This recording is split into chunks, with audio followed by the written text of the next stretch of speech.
Community policing is an initiative by Bangalore City Police to bridge the gap between common people and police.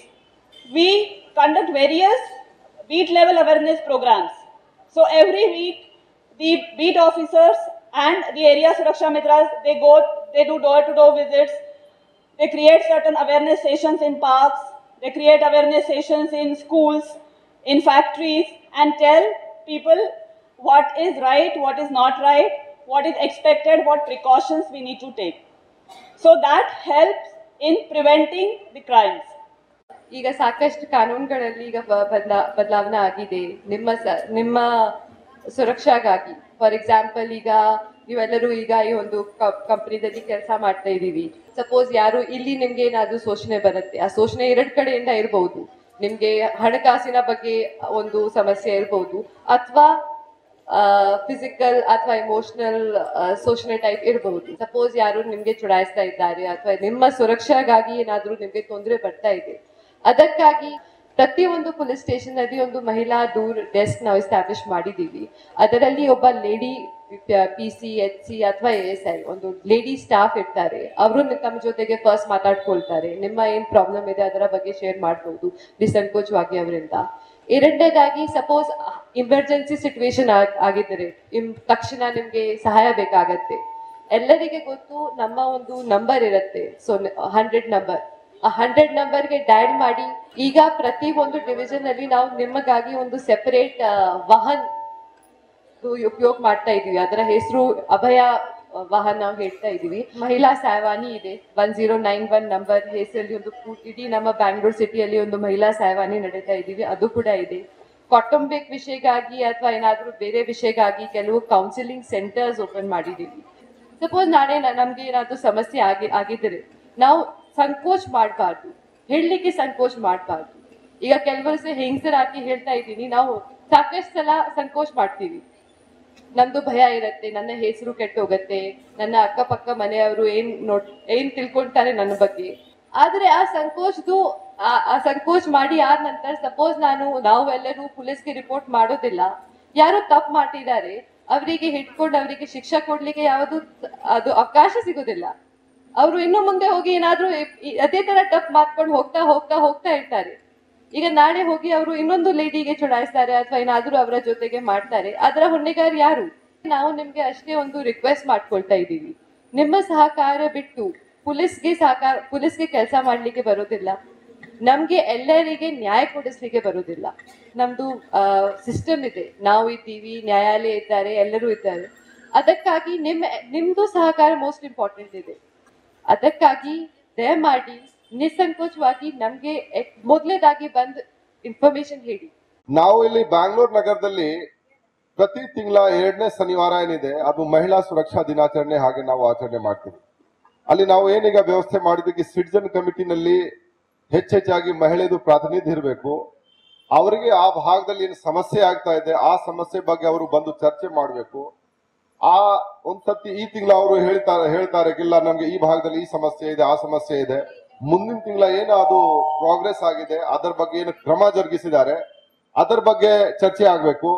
ನಾವು ಈ ಮಹಿಳಾ ಸುರಕ್ಷಾ ದಿನಾಚರಣೆ ಏನಿದೆ, ನಾನು ಹೇಳೋದಕ್ಕೆ ನಿಮ್ಗೆ ಏನಾದ್ರೂ ಯಾರಿಗೆ ಆ ಟ್ಯಾಂಕ್ ಇದ್ರೆ ನೀವು ಮಂಡಿವಾಳ ಪೊಲೀಸ್ ಸ್ಟೇಷನ್ ಇದ್ರೆ ಇಲ್ಲಿ ಹೋಗ್ಬಹುದು, HSR ಇದ್ರೆ ಅಲ್ಲಿ ಹೋಗ್ಬಹುದು, ಅಥವಾ ಯಾವ ಪೊಲೀಸ್ ಸ್ಟೇಷನ್ ಇದೆ ಆ ದಿವಸ ಹೋಗಿ ನಿಮ್ಮ ಸಮಸ್ಯೆ ಬಗ್ಗೆ ಅಲ್ಲಿ ಸ್ವಲ್ಪ ನಮ್ಮ ಠಾಣಾಧಿಕಾರಿ ಇರ್ತಾರೆ ಅವ್ರ ಜೊತೆಗೆ ಚರ್ಚೆ ಮಾಡಬೇಕು. ಏನಿದೆ ಅವ್ರಿಗೆ ನಮ್ಮ ಪ್ರಕಾರ ಅವ್ರ ಗಮನಕ್ಕೆ ಆ ವಿಷಯ ತರಬೇಕು. ಅದೇ ರೀತಿ ಕೆಲವು ನಿಮ್ಗೆ ಹೋಗ್ತಾ ಬರ್ತಾ ಬಹಳಷ್ಟು ಘಟನೆ ಆಗ್ತಿರ್ಬಹುದು. ಬಸ್ ನಲ್ಲಿ ಹೋದ್ರೆ ಯಾರು ಕಿಸೆಗಳು ಅವರು ನಿಮ್ದು ಕಿಸೆ ಕಳ್ತನ ಮಾಡ್ಬಿಡ್ತಾರೆ, ನಿಮ್ದು ಮೊಬೈಲ್ ಯಾರು ಕಳ್ತನ ಮಾಡ್ಬಿಡ್ತಾರೆ, ಕೆಲವು ಜನ ರಾಬರಿ ಮಾಡ್ಬಿಡ್ತಾರೆ, ಕೆಲವು ಹುಡುಗರು ಚುಡಾಯಿಸೋರು ಇರ್ತಾರೆ. ಈ ರೀತಿ ಸಮಸ್ಯೆ ಜಾಸ್ತಿ ಇದೆ. ಅದರ ಬಗ್ಗೆ ನಮ್ಮ ಪೊಲೀಸ್ ಸ್ಟೇಷನ್ ಅಲ್ಲಿ ಹೋಗಿ ಅವ್ರು ನಮ್ಗೆ ಅದು ಒಂದು ಮಾಹಿತಿ ಕೊಡ್ಬೇಕು. ಆ ಮಾಹಿತಿ ಕೊಟ್ರೆ ನಾವು ಆ ರೂಟ್ ಕೆಲವು ಬಸ್ ಇರಬಹುದು, ಈ ನಂಬರ್ ಬಸ್ ಏನಿದೆ ಅದು ಅತ್ತಿ ಬೆಲೆ ಹೋಗುತ್ತೆ ಇಷ್ಟು ಗಂಟೆಗೆ, ಆ ಬಸ್ ಇದು ಸರಗಲ್ಲರು ಓಡಾಡ್ತಾರೆ ಅಥವಾ ಕಿಸೆಗಲ್ಲರು ಓಡಾಡ್ತಾರೆ, ಅವರು ಚುಡಾಯಿಸೋರು ಓಡಾಡ್ತಾರೆ. ಆ ರೀತಿ ನಮ್ಗೆ ಮಾಹಿತಿ ಸಿಕ್ಕರೆ ಮತ್ತೆ ನಾವು ನಮ್ಮ ಒಂದು ಕ್ರಮ ತಗೊಂಡು ಅವ್ರ ಮೇಲೆ ನಾವು ಒಳಗೆ ಹಾಕಬಹುದು, ಅವ್ರ ಮೇಲೆ ನಾವು ಕೇಸ್ ಹಾಕಬಹುದು.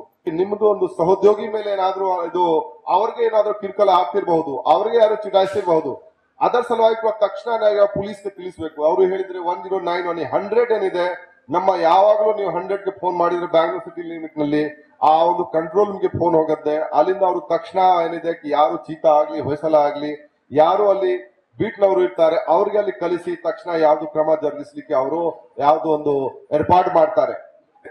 ನೀವು ಒಂದು ಸಮಾಜ ಸದಸ್ಯ ಆಗಿದ ಕಾರಣ ನಿಮ್ಮ ಕಣ್ಣು ಎದುರಿಗೆ ಒಂದು ಘಟನೆ ಆಯ್ತು, ಯಾರ ಮೇಲೆ ಒಂದು ಏನಾದ್ರೂ ಅವ್ರಿಗೆ ತೊಂದರೆ ಆಯ್ತು, ನಾಳೆ ಪೊಲೀಸ್ನವರು ಕೇಳಿದ್ರೆ ನೀವು ಹೇಳ್ಬೇಕು ಹೌದು ನಾನು ಕಣ್ಣಾರೆ ನೋಡಿದ್ದೇನೆ, ಮತ್ತೆ ನಾಳೆ ಏನಿದೆ ಕೋರ್ಟ್ ನಲ್ಲಿ ಕೂಡ ಹೋಗಿ ಹೇಳ್ಬೇಕು. ಆದ್ರೆ ಇದರ ಜೊತೆಗೆ ನಾನು ಹೇಳ್ತೀನಿ ನಮ್ಮ ಪೊಲೀಸ್ ಇಲಾಖೆನವರು ಕೂಡ ಅವ್ರಿಗೆ ಜಾಸ್ತಿ ಸಮಸ್ಯೆ ಆಗದೆ ಇದ್ರೆ ಅದು ನೋಡ್ಕೊಳ್ಬೇಕು. ಯಾಕಂದ್ರೆ ಅವ್ರು ಒಂದ್ ದಿವಸ ಪೊಲೀಸ್ ಸ್ಟೇಷನ್ಗೆ ಬಂದ್ರೆ ಒಂದ್ ದಿವಸ ಅದು ಅವರು ಈಗ ರಜಾ ಹೋಗತ್ತೆ ಅಥವಾ ಏನಿದಕ್ಕೆ ಅವ್ರದ್ದು ಸಂಬಳ ಹೋಗತ್ತೆ. ನಾಳೆ ಅವರು ಕೋರ್ಟ್ಗೆ ಹೋದ್ರೆ ಅಲ್ಲಿ ಕೂಡ ಅವ್ರಿಗೆ ಸಮಸ್ಯೆ ಆಗತ್ತೆ. ಅದಕ್ಕಾಗಿ ನಾವು ಕೂಡ ನೋಡ್ಬೇಕಾಗತ್ತೆ ಅವ್ರಿಗೆ ಏನಿದಕ್ಕೆ ಜಾಸ್ತಿ ಅನಾನುಕೂಲತೆ ಅವ್ರಿಗೆ ಆಗಬಾರ್ದು. ಆ ಅನಾನುಕೂಲತೆ ಆಗದೆ ಅವರು ನಾವು ನೋಡ್ಕೊಂಡ್ರೆ ನಮ್ಗೆ ಅನಿಸಿದಕ್ಕೆ ಇನ್ನೂ ಹೆಚ್ಚೆಚ್ಚಾಗಿ ಅವರು ಮುಂದೆ ಸಾಕ್ಷಿ ಹೇಳಲಿಕ್ಕೆ ಮುಂದೆ ಬರ್ತಾರೆ. ನಮ್ಮ ನಗರದಲ್ಲಿ ಪ್ರತಿಯೊಂದು ಇದು ಜೋನ್ ಏನಿದೆ ಒಂದು ಡಿಸಿಪಿ ಕೆಳಗಡೆ ಒಂದು ಅಭಯ ವಾಹನ ನಾವು ಕೊಟ್ಟಿದ್ವಿ. ಆ ಅಭಯ ವಾಹನದ ಕೆಲಸ ಏನಿದೆ ಅದು ಬರೇ ಅವ್ರದ್ದು ಹೆಣ್ಮಕ್ಳದ್ದು ರಕ್ಷಣೆಗಾಗಿದೆ. ಅದೇನಿದೆ ಯಾವ ಕಡೆ ಇದು ಚುಡಾಯಿಸೋ ಅವರು ಜಾಸ್ತಿ ಇರ್ತಾರೆ, ಯಾರು ಅವ್ರಿಗೆ ಕಿರ್ಕೊಲಕ್ ಇಡೋರು ಜಾಸ್ತಿ ಇರ್ತಾರೆ, ಸುಮ್ನೆ ಅವ್ರಿಗೆ ಒಂದು ಯಾರು ಪರ್ವಡಿ ಹುಡುಗರು ಜಾಸ್ತಿ ಇರ್ತಾರೆ, ಅವ್ರು ಯಾವ್ದು ಬೇಕರಿ ಹತ್ರ ನಿಂತಿರ್ತಾರೆ. ಕೆಲವು ಹುಡುಗರಿ ಅವರು ಟ್ಯೂಷನ್ ಹೋಗ್ತಾರೆ, ಸುಮ್ನೆ ಅಲ್ಲಿ ನಿಂತ್ಕೊಂಡು ಸಿಗರೇಟ್ ಸೇದೋದು, ಸುಮ್ನೆ ಒಂದು ಕಮೆಂಟ್ ಪಾಸ್ ಮಾಡೋದು, ಈ ರೀತಿ ನಿಮ್ಮ ಭಾಗದಲ್ಲಿ ಏನಾದ್ರೂ ಆಗ್ತಿದ್ರೆ ದಯವಿಟ್ಟು ತಕ್ಷಣ 100ಗೆ ಫೋನ್ ಮಾಡ್ಕೊಂಡು ಹೇಳಿ ಅಥವಾ ಸಂಬಂಧಪಟ್ಟ ಪೊಲೀಸ್ ಸ್ಟೇಷನ್ಗೆ ಹೇಳಿ ಅಥವಾ ಅವರು ಕ್ರಮ ಇದು ತಗೊಳ್ಳದೆ ನಮ್ಮ ಡಿಸಿಪಿ ಅವರಿಗೆ ಹೇಳಿ ನಮ್ಗೆ ಹೇಳಿ. ನಾವು ಖಂಡಿತ ಅದರ ಬಗ್ಗೆ ನಾವು ಕ್ರಮ ತಗೊಳ್ಳಿ. ನಮ್ದೇ ಇದೆ ಇದು ಮಹಿಳೆ ಮೇಲೆ ಏನಾದ್ರೂ ಈ ರೀತಿ ತೊಂದರೆ ಅವ್ರಿಗೆ ಆಗ್ತಿದ್ರೆ ಅವರು ನಮ್ ಗಮನಕ್ಕೆ ಬಂದ್ರೆ ತಕ್ಷಣ ಅವ್ರಿಗೆ ಪರಿಹಾರ ಸಿಗ್ಬೇಕು. ಅದರ ಸಲುವಾಗಿ ನಾವು ಬ್ಯಾಂಗ್ಳೂರ್ ಪೊಲೀಸ್ ವತಿಯಿಂದ ಏನ್ ಕ್ರಮ ತಗೊಳ್ಬೇಕು ನಾವು ತಗೊಳ್ತೀವಿ ಅಂತ ತಮ್ಗೆ ಎಲ್ಲರಿಗೆ ನಾವು ಭರವಸೆಯನ್ನ ನಾವು ನೀಡ್ತಾ ಇದ್ವಿ. ನಮ್ಮ ಕೌನ್ಸಿಲಿಂಗ್ ಸೆಂಟರ್ ಮತ್ತು ಶೆಲ್ಟರ್ ಎರಡು ಏಡೆಡ್ ಬೈ ದಿ ಗವರ್ಮೆಂಟ್. ನೀವು ಇವಾಗ ಅನ್ಕೊಂತೀರಾ ನಾನು ಪೊಲೀಸ್ ಕಂಪ್ಲೇಂಟ್ ಕೊಟ್ಟು ನನ್ನ ಮನೆಗೆ ಹೋದ್ರೆ ನನ್ನ ಮನೆಯಿಂದ ಆಚೆ ಹಾಕ್ಬಿಡ್ತಾನೆ ನನ್ನ ಗಂಡ, ಅವಾಗ ನಾನು ಎಲ್ಲಿ ಹೋಗ್ಬೇಕು? ಪದೇ ಪದೇ ಅಮ್ಮಂದ್ರ ಮನೆಗೆ ಹೋಗ್ಲಿಕ್ಕೆ ಬರೋದಿಲ್ಲ, ಯಾಕೆಂದ್ರೆ ಅವ್ರಿಗೆ ಆದಂತ ಸಮಸ್ಯೆ ಇರುತ್ತೆ. ಮನೇಲಿ ಬೇರೆ ಹೆಣ್ಮಕ್ಳು ಮದುವೆ ಆಗೋದಿರತ್ತೇನೋ, ಇಲ್ಲ ಅವ್ರು ಸೊಸೆಯರು ಇರ್ತಾರೆ, ಹೆಣ್ಮಗಳು ಬಂದು ಮನೇಲಿ ಒಕ್ಕರ್ಸಿದಾಳೆ ಅಂತ ಹೇಳ್ಬೋದು. ಹಾಗಾಗಿ ನೀವು ಆತರ ಅನ್ಕೊಂಡು ನಮ್ಗೆ ಹೋಗಕ್ ಜಾಗ ಇಲ್ಲ ಅಂತ ಮಾತ್ರ ಅನ್ಕೋಬೇಡಿ. ಈ ತರ ಶೆಲ್ಟರ್ ಹೋಮ್ಸ್ ಬೆಂಗಳೂರಲ್ಲಿ 7, 8 ಎಲ್ಲಾ ಕಡೆನೂ ಇದೆ. ಖಂಡಿತ ಅದ್ರನ್ನ ಯೂಸ್ ಮಾಡ್ಕೊಳ್ಳಿ, ಅದ್ರ ಫೆಸಿಲಿಟಿ ಯೂಸ್ ಮಾಡ್ಕೊಂಡು ನಿಮ್ ಗಂಡಂದ್ರನ್ನ ಬಿಟ್ಟು ಬಾ, ಮನೇಲಿ ಬಿಟ್ಟು ಬಾ ಅಂತಾನೂ ನಾವು ಹೇಳೋದಿಲ್ಲ. ವೈಲೆನ್ಸ್ಗೆ ನೀವು ತಡೆ ಮಾಡಿ, ರೆಸಿಸ್ಟ್ ವೈಲೆನ್ಸ್. ನೀವು ಮನೆಯಿಂದ ಸ್ಟಾರ್ಟ್ ಮಾಡಿದ್ರೆ ಅಟ್ಲೀಸ್ಟ್ ನೆಕ್ಸ್ಟ್ ಜನರೇಷನ್ಗೆ ಅದು ಆಗೋದಿಲ್ಲ. ಮಾಡಿ ಕಂಪ್ಲೇಂಟ್, ಅದರಿಂದ ನಿಮ್ ಸಂಸಾರ ಏನು ಒಡೆಯೋದಿಲ್ಲ. ಕೌನ್ಸಿಲಿಂಗ್ ಮಾಡಿ ಕಳಿಸಿ ಅವನಿಗೂ ಬುದ್ಧಿ ಹೇಳಿ ಕಳಿಸ್ತಾರೆ. ಹೆಣ್ಮಕ್ಳಿಗಿಂತ ಹೆಚ್ಚಾಗಿ ಗಂಡಸರು ಈ ತರ ಅವೇರ್ನೆಸ್ ಪ್ರೋಗ್ರಾಮ್ ಅಟೆಂಡ್ ಮಾಡಿದ್ರೆ ಅಟ್ಲೀಸ್ಟ್ ವೈಲೆನ್ಸ್ಗೆ ಒಂದು ಇದು ಕೊಡ್ಬೋದು. ಯಾಕೆಂದ್ರೆ ಇಲ್ಲೆಲ್ಲರೂ ದೌರ್ಜನ್ಯಕ್ಕೆ ಒಳಗಾಗಿರೋ ಹೆಣ್ಮಕ್ಳು, ಅವ್ರಿಗೆ ಅವೇರ್ನೆಸ್ ಕೊಡೋದಕ್ಕಿಂತ ಗಂಡಸರಿಗೆ ನಾವು ಕೊಟ್ಟು ಈ ತರ ಲೇಡೀಸ್ಗೆ ಪ್ರೊಟೆಕ್ಷನ್ ಇದೆ ಡೊಮೆಸ್ಟಿಕ್ ವೈಲೆನ್ಸ್ ಇಂದ ಮಾಡಿದ್ರೆ ಅಟ್ಲೀಸ್ಟ್ ನಾವು we can do some preventive things. ಇವಾಗ ಬೆಂಗಳೂರು ಪೊಲೀಸ್ನವರೇನೆ ಬ್ಯಾಂಗ್ಳೂರ್ 2 ಪೊಲೀಸ್ ಸ್ಟೇಷನ್ ಅಲ್ಲಿ ಸ್ಪಂದನಾ ಸೆಂಟರ್ಸ್ ಅಂತ ಸ್ಟಾರ್ಟ್ ಮಾಡಿದ್ದಾರೆ. ಅಲ್ಲಿ ಕೂಡ ಕೌನ್ಸಿಲಿಂಗ್ ಆಗತ್ತೆ. ಒಂದು ಬಸವನಗುಡಿಲಿದೆ, ಒಂದು ಮಲ್ಲೇಶ್ವರದಲ್ಲಿದೆ. ಎಲ್ಲಿಂದ ಎಲ್ಲಿ ಬಂದ್ರು ಅಲ್ಲಿ ದೂರು ನೀವು ಕೊಡ್ಬೋದು. ಅಲ್ಲಿ ಜ್ಯೂರಿಸ್ಟ್ರಿಕ್ಷನ್ ಬರೋದಿಲ್ಲ. ಬೇರೆ ಪೊಲೀಸ್ ಸ್ಟೇಷನ್ ಅಲ್ಲಾದ್ರೆ ಜ್ಯೂರಿಸ್ಟ್ರಿಕ್ಷನ್ ಒಂದು ಪ್ರಾಬ್ಲಮ್ ಆಗುತ್ತೆ. ಸ್ಪಂದನಾ ಸೆಂಟರ್ಸ್ ಅಲ್ಲಿ ಜ್ಯೂರಿಸ್ಟ್ರಿಕ್ಷನ್ ಇರೋದಿಲ್ಲ.